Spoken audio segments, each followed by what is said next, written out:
బహుశా రేవంత్ రెడ్డి అంటే మీకు చాలా ప్రేమ అభిమానం ఉందా? లేకపోతే కాంగ్రెస్ అంటే ప్రేమ అభిమానం మీకు చాలా నిర్దిష్టంగా కాంగ్రెస్ చేస్తున్నది ఈ దేశాన్ని మార్చడానికి ఒక నమూనా తెలంగాణ ఎకనామిక్ కాబోతుందని ఒక అభిప్రాయం వ్యక్తం అవుతుంది మీ మాటలు.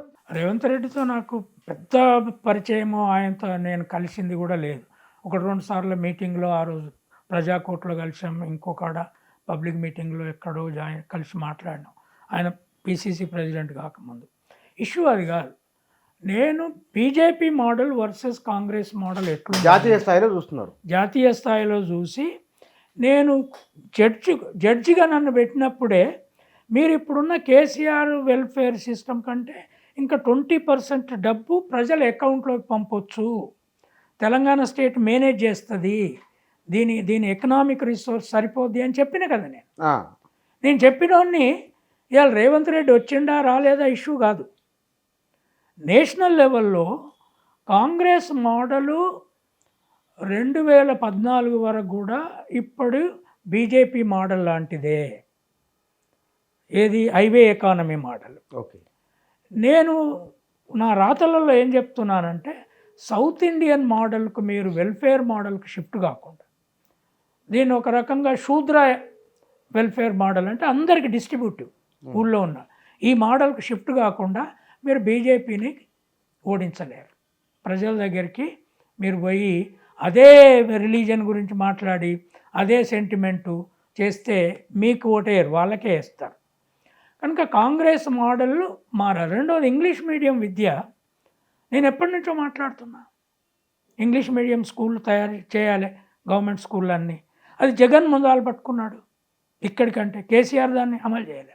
కేసీఆర్ లాస్ట్ ఇయర్ నుంచి అమలు చేస్తానంటున్నాడు, దాన్ని పట్టించుకోలే. ఇప్పుడు మొదటిసారి మొన్న ముఖ్యమంత్రి రివ్యూ చేశాడు, ఎడ్యుకేషన్ సెక్రటరీలను కూర్చుండబెట్టుకొని. రివ్యూ కూడా చేయకపోతే ఎట్లా? సో నేను అనేది రేవంత్ రెడ్డి వచ్చిండా ఇంకొకరు వచ్చిండా కాదు. డెఫినెట్గా కేసీఆర్ రైతు బంధు ప్రోగ్రాంతో 2 పనులు చేసిండు. ఒకటి, ధనవంతుల భూములన్నిటినీ ప్రాపర్గా రిజిస్టర్ చేయించుకున్నాడు, వాళ్ళకు డబ్బు ఇచ్చిండు, పాస్బుక్ ఇచ్చిండు. బీదోళ్ళకు కూడా ఇచ్చిండు, 1 ఎకర్కి ఇచ్చిండు, 1/2 ఎకర్కి ఇచ్చిండు, 10 గుంటలకు కూడా ఇచ్చిండు. దాంతో ఏమైంది, జనము ధనవంతులతో పాటు మన దగ్గర రెడ్డిల చేతిలో high number of acres of land రెడ్డిల చేతిలో ఉంది.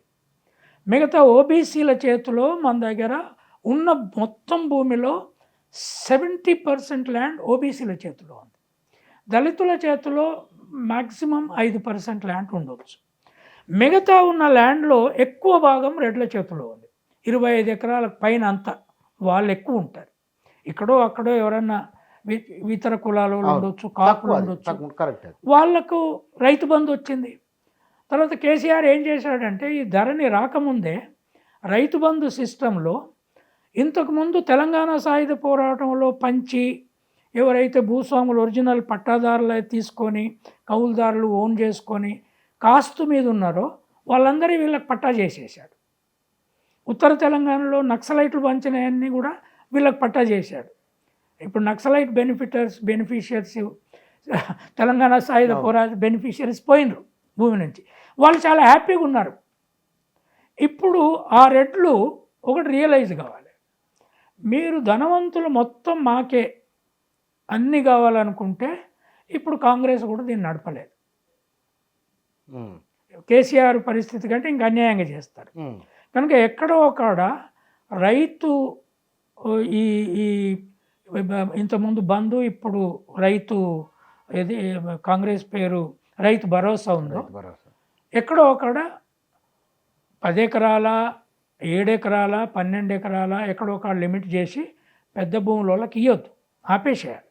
వాళ్ళు చర్చ ఉంది మీరు అనేది కూడా. అవును, ఇప్పుడు మ్యాక్సిమం నా దృష్టిలో 5 ఎకరాలు 6 ఎకరాలు 3 ఎకరాలు తెలంగాణలో ఉన్న నీటి వనరులు వాటి పంట ఇది అసెస్ చేసి రైతు బంధు అక్కడి వరకు కౌలుదారు, తర్వాత రైతు భూమి.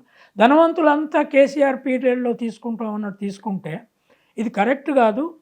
వాళ్ళకు కూడా మీరు చర్చించండి. ఇది ఈ ఎకానమీ సిస్టమ్ కావాలి అంటే, కాంగ్రెస్ సర్వైవ్ కావాలన్నా రేపు మోడీ ఒక పని చేశాడు, ఉచిత గ్యాస్ను బీదోళ్ళకి ఇస్తామని ఎవరైతే ధనవంతులు ఈ అంతకుముందు మన గ్యాస్ అందరికీ కూడా కొంత సబ్సిడీ ఉండేది, సబ్సిడీ మనకు వెనక్కి వచ్చేది, అవును. అది మీరు వదులుకోండి అని అప్పీల్ చేశాడు. అప్పీల్ చేసి చాలామంది వదులుకున్నారు. ధనవంతులు మనకెందుకు ఇదో పెద్ద 40 రూపాయలు 50 రూపాయలు వచ్చేది అప్పుడు, అదొక పెద్ద ఇదా అని. అట్లాగే రైతు భరోసా దాంట్లో ఒక పర్టికులర్ ఎకరం లెవెల్లో పెట్టేసి మిగతాదంతా ఆపేసేయచ్చు.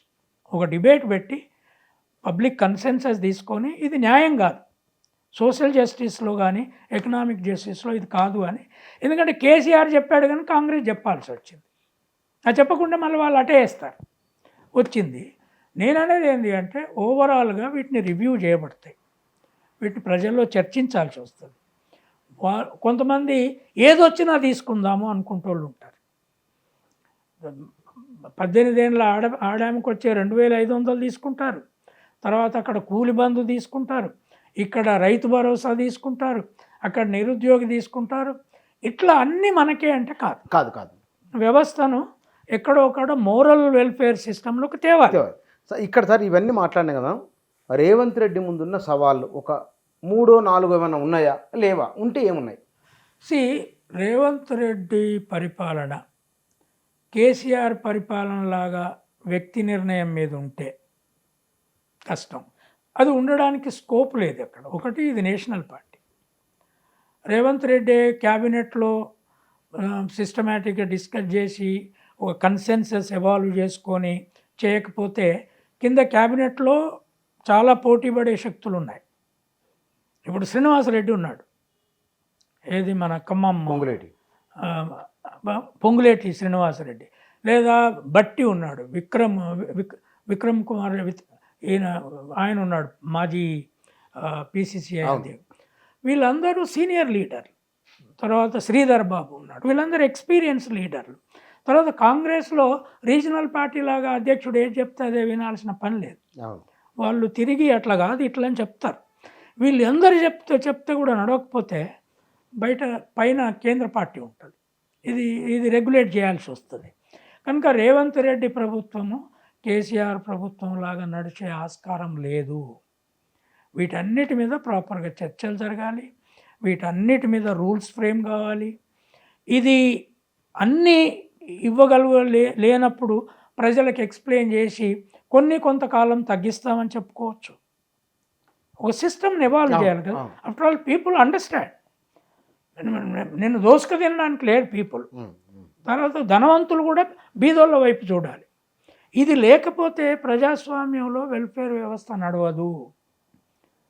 కనుక నేననేది ఏంటి అంటే కేసీఆర్ ఇచ్చిన అద్దుపద్దు లేని వెల్ఫేర్ హామీలతో కాంగ్రెస్ ఈ ఫామ్ తీసుకోవాల్సి వచ్చింది. అది నేనే చెప్పిన జడ్జిగా, ఒకసారి నా జడ్జిమెంట్లోకి పోయి చూడండి. ఆయన కంటే ఒక 20% ఎక్కువ ఇస్తేనే ప్రజలు ఆలోచిస్తారు. వెల్ఫేర్ ప్రజలకు అంటే ఇప్పుడు ఇంకోటి ఏం దొరికానా, నేను చూసిన నా కళ్ళతో, నువ్వు చూసినావు. తెలంగాణ ఉద్యమంలో కేసీఆర్ క్యాబినెట్లో ఉన్నోళ్ళు కానీ ఎమ్మెల్యేలు కానీ అస్సలు ఆస్తులు లేనోళ్ళు 70% ఉంటుంది ఉద్యమ కాలంలో, ఏమీ లేనోళ్ళు.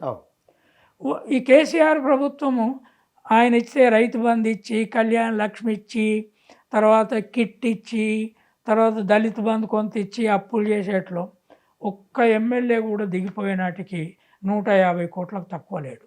150 కోట్లు ఒక్క ఎమ్మెల్యే కూడా తక్కువ లేడు. ఎక్కడి నుంచి వచ్చినాయి? అప్పుడు నేను నా జడ్జిమెంట్లో ఏం చెప్పినా అంటే, మీరు కరప్షన్ తగ్గిస్తే ఒక్కొక్క ఎమ్మెల్యే సంవత్సరానికి ఒక 50 కోట్లు సంపాదించేది మీరు ఆపేస్తే ఆ 50 కోట్లు ప్రజల వైపు పెట్టండి. ఇప్పుడు మీరు ప్రభుత్వంలో లేకుండా ఉన్నారు కదా, బతుకుతున్నారు కదా, మీకు అందరికి పెద్ద వెహికల్స్ ఉన్నాయి. కాంగ్రెస్లో మాత్రము అస్సలే దిక్కులు లేకుండా ఉద్యమంతో వచ్చి ధనవంతులైన వాళ్ళు లేడు ఇప్పుడు. వీళ్ళంతా ఇక్కడ ఎంతో కొంత ఉన్నోళ్ళు. వీళ్ళు ఈ 10 ఏళ్ళు ఏమి ప్రభుత్వంలో ఉండి సంపాదించుకున్న వాళ్ళు కాదు.